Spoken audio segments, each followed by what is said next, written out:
सर्वांनाच प्रतीक्षा असलेल्या मान्सूनचं आगमन जे आहे ते अंदमानात झालेलं पाहायला मिळतं आहे आणि त्यानंतर आता खऱ्या अर्थानं अरबी समुद्रात देखील मान्सूनसाठी पोषक वातावरण या ठिकाणी निर्माण होताना पाहायला मिळतं आहे। आपण सध्या अरबी समुद्र किनारपट्टी भागामध्ये आहोत आणि सध्या नैऋत्य मोसमी वाऱ्यांना या ठिकाणी सुरुवात झालेली पाहायला मिळते आहे।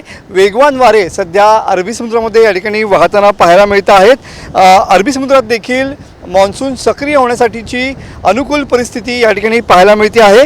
मान्सूनच्या पहिल्या टप्प्यात अल निनोचा प्रभाव जाणवेल अशी शक्यता हवामान विभागाने देखील वर्तवलेली आहे। जुलै महिन्यात अल निनोचा प्रभाव या ठिकाणी मान्सूनवरती जाणवू शकतो अशी शक्यता देखील वर्तवण्यात आलेली पाहायला मिळते। तर 26 मे पर्यंत मान्सून केरळमध्ये दाखल होण्याची शक्यता आहे।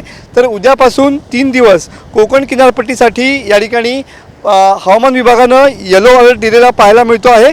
वादळी वाऱ्यासह पावसाचा इशारा हवामान खात्यानं दिलेला आहे।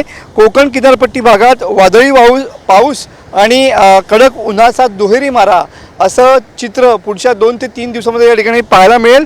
समुद्र देखील खवळलेला असणार आहे आणि ताशी 30 ते 35 किलोमीटर वेगानं या ठिकाणी वारे वाहण्याची शक्यता हवामान विभागाने वर्तवलेली आहे। बघू शकता की आपण सध्या अरबी समुद्र किनारपट्टी भागात आहोत आणि समुद्र देखील प्रचंड खवळलेला आहे आणि वेगवान वाऱ्या देखील वाहण्यास या ठिकाणी सुरुवात झालेली पाहायला मिळते।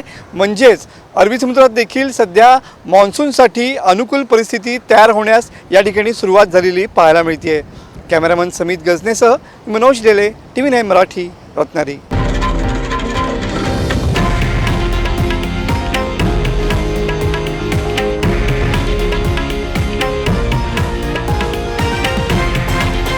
हे आहे देशातील नंबर 1 न्यूज नेटवर्क आणि आपण पाहत आहात TV9 मराठी, एकमेव।